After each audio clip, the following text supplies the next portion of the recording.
दोस्तों नमस्ते प्रणाम। मैं हूँ सुनैना मौर्य और सुनैना गीत संगीत के चैनल में आप सभी का स्वागत है। कैसे हैं आप लोग? आशा करते अच्छे होंगे, स्वस्थ होंगे, मस्त होंगे और अपने अपने काम में परिवार में व्यस्त होंगे। तो लेकर के आए हैं भोलेनाथ का बहुत प्यारा गीत है, आप लोग सुनिए और कैसा लगेगा कमेंट करके बताइएगा। कवन गजेड़िया गजवा दिहल हो हमारे भोला बाउराइला, कवन गजेड़िया गजवा दिहल हो हमारे भोला बाउराइला। भोला बाउराइला पहाड़े चढ़ी गइला, भोला बाउराइला पहाड़े चढ़ी गइला। ओही पर से डामरू बजावल हो हमरे भोला बाउराइला, ओही पर से डामरू बजावल हो हमरे भोला बाउराइला। कवन गजेड़िया गजवा दिहल हो हमरे भोला बाउराइला, कवन गजेड़िया गजवा दिहल हो हमरे भोला बाउराइला।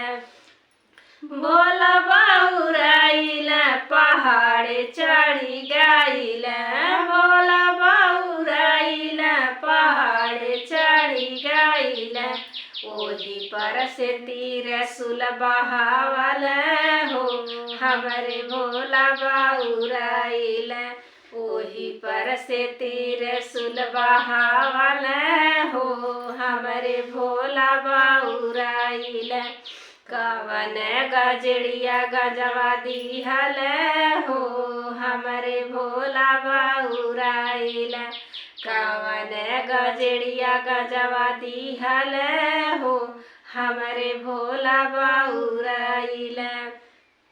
भोला बाउराइला पहाड़े चढ़ी गइला, भोला बाउराइला पहाड़े चढ़ी गइला।